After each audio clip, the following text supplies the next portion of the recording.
Morning, જય શ્રી કૃષ્ણ, જય સ્વામિનારાયણ. તો આજે ટ્યુઝડે મોર્નિંગ છે, ગણપતિ દાદાનો દિવસ છે. અત્યારમાં જો દૂધ તો બનાવી લીધું છે, હવે ભાખરી બનાવીશું. કારણ કે આજે ભાખરી ખાવી છે, તો ચાલો હવે ભાખરી બનાવીએ અને પછી દેવમનું લંચ બનાવીશું. ગઈકાલે મેં વિડીયો નહોતો બનાવ્યો, કંઈ હતો નહીં અને ઘણી વખત કંટાળ્યો આવે ખબર બનાવવાનો, એટલે નથી બનાવ્યો. તો આજે હવે શરૂઆત કરીએ વિડીયોની. ઇન્ડિયા કોલ કરીશું. આજે મારા સાસુને પણ મારા મમ્મીના ઘરે ગયા છે, તો એમની સાથે પણ વાત કરી લઈએ અને પછી આપણા દિવસની અહીંયા શરૂઆત કરીએ. દેવમ તો હજી સૂતો છે, હમણાં આવે પછી ભાઈ જોડે વાત કરાવીશ દેવમ સાથે, એટલે મીન્સ દેવમને મળાવીશ. હમણાંથી તો દેવમના વ્લોગમાં ઘણા વખતથી ઓછો દેખાય છે, એમ એટલો બધો ના આવે. ચાલો તમારી કામ કરી લઈએ, કારણ કે હજી ઉપર જ છે. બધા ફ્રેશ થઈને આવે ને ત્યાં સુધીમાં ભાખરી બનાવી લઉં. દેવામને તો હમણાંથી ગરમી જેવું હતું ને, તો એવું કંઈક મને ઠંડુ દૂધ રાખ ને, કે ઠંડુ દૂધ રોજ ઠંડુ ના પીવાય, અને એને પેલું રોઝ મિલ્કવાળું બહુ ગમે, એટલે આ તો સિમ્પલ જ પ્લેન દૂધ જ કરી નાખ્યું છે. અને ભાખરી આજે ભાખરીમાં છે ને સોજી થોડી ઓછી થઈ હોય ને એવું લાગે છે, થોડી જો મને અલગ લાગે છે, પણ ચાલ્યો હવે. સૂજી નાખ્યા વગર તો પેલી રોટલીનો લોટ નહીં ખાતા હોય ને ભાખરી એવી જ લાગે, એટલે સૂજી તો હું નાખું જ તે ભાખરીમાં ઓલ ધ ટાઈમ, તો મજા આવે. અને આજે અમારે ભાખરીના જે છે ને આમ શું કહેવાય, રસિયા એમને ભાખરી છે એટલે મજા પડે. બોલો બોલો બોલો. અને દેવા માટે હવે રાઈસ વઘારી દઉં એનું લંચ માટે, એટલે આપણું અત્યારનું કામ કિચનનું ડન, અને પછી બ્રેકફાસ્ટ કરી લઈએ. દેવા ક્યાં ગયો મારો દીકરો? કેમ ભગવાનને પગે લાગી લીધું? ચલો તો બેટા, જય શ્રી કૃષ્ણ મારો દીકરો. હવે બરાબર છે? કાલે છે ને દેવામને રાત્રે નસકોરી ફૂટી મારા દીકરાને. સવારનો કહેતો હતો કે મમ્મા મને નોઝમાં છે ને કશું થાય છે, પણ અમને એમ થયું કશું થતું ના હોય, હે ફીવર છે ને એના લીધે, પણ રાત્રે એને નસકોરી ફૂટી હતી. આમ કરો જ પડે. હમણાં તમે સુકાઈ ગયા છો ને, એટલે ગીતો જોઈએ જ ને. ગીત જોઈએ. અત્યારમાં જો વરસાદ આવવા લાગ્યો છે. અહીંયા જો કામ ઉપરથી અહીંયા આવી ગઈ છું મોલમાં,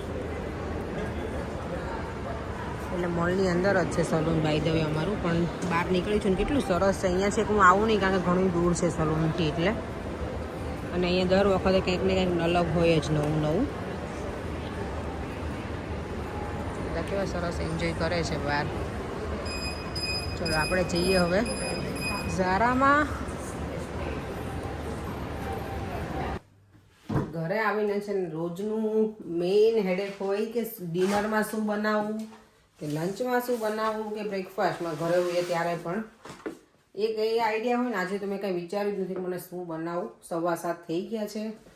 દેવ શું બનાવું બેટા, એક આઈડિયા આપે મારો દીકરો. દેવમ તો રેડી થાય છે જો ક્રિકેટ માટે, એની શોર્ટ્સ ઉપર જો. તું તારા બેરે છે ક્લાસીસ પછી બેટા? ઓકે. દેવ શું બનાવું કે ડિનરમાં બેટા, કંઈક આઈડિયા? બોલો. આવી ગયા છો ધુરંધર, આપણે આવી ગયા છે ધુરંધર અમારા. બોલો ડિનરમાં શું બનાવવાનું? તૈયારી ચાલવા લાગી છે કે મમ્મી પપ્પા માટે શું આપીશું. ઇન્ડિયામાં તો એ લોકો બહુ તૈયારી કરે છે. એની વોરંટી છે એટલે વાંધો નહીં. હવે ઇન્ડિયા જઈને ત્યાં ચેન્જ કરે. પણ બોલો ને શું બનાવું? એક કામ કર, પનીરનું શાક બનાય, જીરા રાઈસ બનાય છે. અહીંયા તો ડિમાન્ડ બહુ જ વધી જશે પછી. અમે અહીંયા તો પૂછાય જ નહીં, પરેને પૂછે એટલે પતી જ ગયું, સમજી લેવાનું. ડિમાન્ડ જોરદાર હોય એમની. ચીલી પનીર ખાવું છે? ખાલી ચીલી પનીર? ઓકે. ના ના, મારે નથી બનાવું ચીલી પનીર. હા, હું મારું શાક રોટલી બનાવી દઉં છું. ના ના, શાક રોટલી બનાવો. કારણ કે આ માણસને પછી છે ને ટામેટાનું શાક નથી. ટામેટા શું બેટા? શું ખાવું? દેવ ડેડીને છે ને એવું છે કે મમ્મા કઈ કુકિંગ, આટલું બધું હું કુકિંગ કરું તો મને એવું સાંભળવા મળે કે રોજે કે આજ ખાધું કે શાક રોટલી નથી. એટલે બધું શાક રોટલી છે બનાવીને ખવડાવવાનું બરાબર છે. ડેડીને જેમ શાક રોટલીને જ લાયક બરાબર છે ને. એમને બીજું બધું કાપવાનું જ નહીં બનાવીને, નવીન વસ્તુ જ નહીં ખવડાવવાની કશું. હવે ડેડીને જેમ તને શું ખાવું બેટા? પનીરનું શાક. અત્યારે બેટા પનીરનું શાક તો બહુ ટાઈમ લાગી જાય. ફાઇનલી મેં નક્કી કરી નાખ્યું છે કે પેલું આપણે જે સેવનું છાશમાં વઘારીને બનાવીએ ને, સેવનું શાક અને રોટલા બનાવી નાખીશ. દેવમને ખાવું છે ચીલી પનીર, પણ હવે આજે નહીં બનાવું. આજે શાક રોટલા ખાઈ લઈએ, પછી આવતીકાલે કંઈક જોઈએ હવે. અને આજે હું છે ને સેવ ઝારામાં નહીં બનાવવાના, સાસુ હતા ને ત્યારે અમે એવી રીતે બનાવ્યું ઝારામાં, પણ મને કીધું હતું કે તમારે આમાં બનાવવાની સંચામાં, તો આજે હું વિચારું છું એમાં જ બનાવું. નોર્મલી હું વર્ષોથી હું ઝારાથી જ બનાવું છું અને એ જ મારી હેબિટ છે, પણ આજે ચલો આમાં બનાવીએ અને તમારા લોકો સાથે પણ હું શેર કરીશ. બેસનમાં છે ને અમે હળદર, ધાણા જીરું, લાલ મરચું, મીઠું અને અજમા એટલું નાખી દીધું છે. અહીંયા મૂકી દીધું છે તેલ. તેલ આવી જાય એટલે આપણે નાખી દઈએ બધું રાઈ, જીરું, લસણ કટ કરેલું અને અહીંયા છાશ પણ રેડી છે. રાઈ, જીરું, લસણ એ બધું એડ કરી દીધું છે અને હવે લસણ થોડું પેલું થઈ જાય, સતળાઈ જાય ને, હિંગ નાખી દઈએ.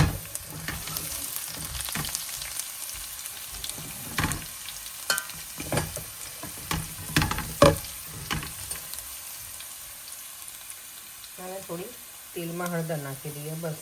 અને હવે છાશ એડ કરી દેવાની. મેં મીઠો લીમડો નાખ્યો છે એમાં.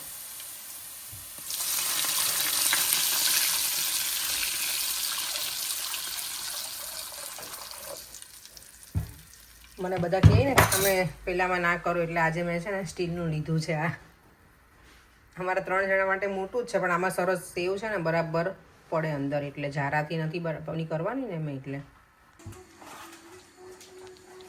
શું ચાલે છે અત્યારે? તમારું મનગમતું શાક બનાવું છું પહેલાં. શેનું? કઢીનું. અચ્છા, કઢીનું બનાવવાનું. આવડી ગયું? બનાવું હે? બનાવતા આવડી ગયું? ઓ માય ગોડ, કેટલી વખત તો બનાવ્યું પડે. હમણાં મમ્મી આવ્યા ત્યારે કેટલી વખત એટલે બસ મમ્મી આવ્યા ત્યારે જ બનાવ્યું બસ. કેટલી વખત પહેલા બનાવેલું જ છે. તમને તો એવું જ લાગે છે. આજે મને પેલો શરૂમાં એક વ્યુઅર્સ આવ્યા હતા ત્યાં, આપણા ગુજરાતી જ છે, તો મને કે ઓ માય ગોડ તમારું કુકિંગ જોઈને મને એટલું ગમે ને કે ઘણી વખત કે મને કઈ આઈડિયા ના આવે ને તો તમારો વિડીયો હું સ્ટાર્ટ કરી દઉં, એટલે કે એમાંથી જ હું પેલું લઈ લઉં કે વીકમાં 1-2 વખત તો એવું જ હોય કે હું તમારા વિડીયો જોઈને જ હું મારું કુકિંગ બનાવું, એટલે શું ડિનરમાં ને એમાં બધું. સારું કહેવાય. લો, હું સંચામાં સેવ બનાવવાની છું. જોઈએ હવે કેવી બને છે. આવશે?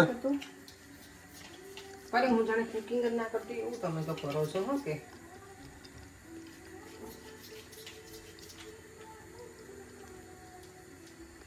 છાશ છે ને જો તો ઉકળી જાય ને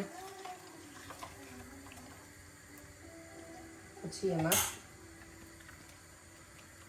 સારી પડે. ચલો, અને બહુ તમને એવું લાગે ને કે લાંબી લાંબી થાય છે તો પછી સેજ મેં જો ઢીલો જ લોટ રાખ્યો છે એટલે સરસ પડે છે. એવું ઘણા નાખી લાંબી લાંબી થતી હોય જો, એટલે આવી ટેકનિક અપનાવજો તમે તો મસ્ત પડે. જો તમારે કટકાની કંઈ કરવાની જરૂર જ ના પડે. જો બહાર ના જાય. નહીં જાય. હમણાં અશોકનો કોલ હતો પડે એ કે કુમારને શીખવાડ દેતા હોય તો જમવાનું કે બનાવતા, ને તો કુમાર જમવાનું બનાવેલું જમે છે પણ શીખતા નથી. પહેલા અશોક શીખી લે પછી હું શીખું. એ કહેતો તો એ હું શીખ્યું છું એમ. પ્રિયંકા કહેતી હતી હા, એ કે ક્યારેક ક્યારેક ઊભા રહે અને કે કેમનું બનાવે છે લાઈ જોવા દે. જો મસ્ત પડ્યું આમાં, ફટાફટ થઈ ગયું. આમ તો યાર આ મહેનત વગરનું થઈ ગયું. ચલો હવે નેક્સ્ટ ટાઈમથી તમે બધા આવી ટ્રાય કરજો. આ મને બહુ ઇઝી લાગી આવી રીતે બનાવવાની સેવ, કારણ કે ઝારામાં તો છે ને હાથી રહી જાય ઘણી વખત. તો ઘણા લોકો કે 3 જણા માટે આટલું, પણ અમે વધારે જ બનાવીએ, ઘટવું ના જોઈએ. નહીં ના, આમ લાગે આ મોટું પેન છે ને એટલે એટલું બધું છે નહીં કાંઈ. હમણાં ઉકળી જશે પછી આટલું તો શાક તો જોઈએ ને. અમે લોકો છે ને રોટલીને ઓછું ખાઈએ, શાક વધારે ખાઈએ એટલે. મસ્ત કઢીનું શાક રેડી થઈ ગયું છે અને આજે મને કઢી એકદમ ઇઝી લાગી. આમાં સંચામાં હવે જે મારી જેમ કોઈ ઝાડાથી બનાવતા હોય ને તો સંચામાં બનાવજો, લોટ ઢીલો રાખવાનો, રોટલી કરતા ઢીલો. તો તમારે છે ને પેલું કોઈ કેવું થાય, બહુ કઠણ લોટ હોય ને તો સીધી સેવ પડે ને તો પછી મજા ના આવે ને, કટિંગ કરવી પડે ને એવું થાય. આ તો ડાયરેક્ટ કટકા થઈને જ પડતી હતી એટલે મજા આવી ગઈ. ઇઝી થઈ ગયું મારા માટે. અને આપણા રોટલા બની ગયા છે. આજે ચોપડવાનું બાકી છે ને આમાં ભૂમરો પડ્યો છે. એક રોટલો તો બહુ મસ્ત આખો ફૂલ્યો છે અને બીજા 2 અડધા ફૂલ્યા. સોરી દેવમ, ચલો તારું જોડેલું રેડી છે. દેવમ જો જોડીને ખાશે. પર શાક કેવું બન્યું? મસ્ત બરાબર છે બધું, મીઠું ને એવું બરાબર. નાનો એવો રોટલો લીધો છે સરસ મજાનો મારો, અને શાક, છાશ, ઓનિયન. અત્યારે શું નીકાળીને બેઠા તમે? કઈ નહીં, બધા જૂના ફોટા કાઢીએ. જો દેવમ કેવો લાગે છે, કેટલો ક્યુટ. મને આ ફોટો સૌથી મારો ફેવરેટ છે દેવમનો. આ જો આપણી સગાઈ પછીનો ફોટો છે. ના મેરેજ મેરેજ પહેલાં આપણે મેરેજ પેલું શું કે સર્ટિફિકેટ લેવાનું હતું ને ત્યારે આ ડ્રેસ પહેર્યો હતો ને ત્યારે ફોટો પડે જો ને મંગળસૂત્ર છે, ચારમી જો આપણી 4 મૂળ જો કેવી લાગે છે ગોટું. આ જો આ કોણ છે? આ કોમેન્ટ બોક્સમાં જણાવજો કે આ કોણ છે, ચલો ગેસ કરજો. અને આમાં કોણ કોણ છે જરા કહો. આમાં તો કોઈ આ સર્વોદયમાં જે ભણ્યા હશે એ લોકોને તો ખબર હશે. આ અહીંયા હું છું અને અહીંયા લેસ્ટરમાં મારી જે ફ્રેન્ડ છે નિરાલી એ છે. આ બધા અમે સાથે જ હતા, જિગીશા છે, રેખા, રિંકુ, ચાર્મી અને અમારા કેસી સર, ગણિતના હતા અમારા સર. હવે છે નહીં એ. બીજું પરેંગ બોલો, બતાવો મને. ઓ મારા નાના નાની આવી ગયા જો. આ મેં 2022માં જ્યારે દેવમને ફર્સ્ટ ટાઈમ ઇન્ડિયા લઈને ગયા હતા ને ત્યારનું આ પિક્ચર છે. હવે નાના નાની રહ્યા નથી અમારી વચ્ચે. અમે ઘર લીધું ને ત્યારે પેલું કથાને એવું રાખ્યું હતું ને ત્યારનો ફોટો. બંને ભાઈઓનું મેચિંગ. ઓ દેવમ જો ટકુ મારો કેટલો ક્યુટ લાગે છે નહીં? આ એનું ના આંટીના ઘરે ક્રિસમસ હતું ત્યારનો,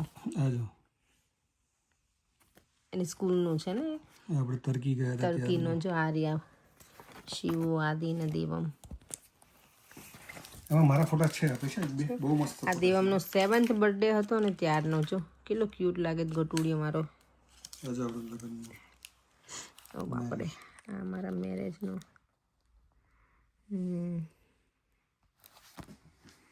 મસ્ત મસ્ત ફોટા, મજા આવે જોવાના બધા. આ જો મમ્મી પપ્પા જ્યારે 2023માં અહીંયા આવ્યા હતા ને ત્યારનો ફોટો છે અમારો. આ ઇજિપ્ત પ્રિન્ટ આઉટ અમે કરાવીને રાખેલા છે થોડાક. આ જો દીકરો કેટલો રિલેક્સ થાય છે ને મારો. આ નવરાત્રિનું છે. આ દેવમની ફર્સ્ટ વિઝિટ હતી ઇન્ડિયાની. આ એરપોર્ટ ઉપરનું પિક્ચર છે. આપણે દુબઈથી ગયા હતા ને. હા દુબઈનું છે આ. યસ. ઓ માય ગોડ, સસલું લઈને બેઠું, સસલું મારું નાનું. આમાં તો જો કેટલો મસ્ત લાગતો. આ પરેંગના જ્યારે અહીંયા યુકે આવે ને ફર્સ્ટ ટાઈમ મારા વગર આવ્યા હતા ને ત્યારના બધા છે આ ફોટા. જો જો તો પ્રોપર ઓલા ભૂરિયાઓ એવા જ લાગો છો, પણ હેરસ્ટાઈલ તો જો જેઠાલાલ જેવી બનાવીને લાવ્યા છો તમે. આ પેલું સાઉથ છે એ જ ને, સાઉથ કેન્સિંગ્ટન જે મ્યુઝિયમ છે ત્યાંનું છે. કેવો પતલો હતો ને એકદમ.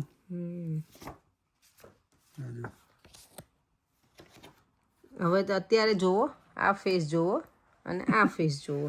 એ તો બધાનું ચેન્જ થાય. અને આ જીન્સ તો જો પણ ત્યારે આની ફેશન હતી નહીં. હવે પાછા આ જીન્સ નીકળ્યા છે. આ લાવો બતાવો આપણો ફોટો. આ મને બહુ જ ગમતો આ ફોટો તમારો.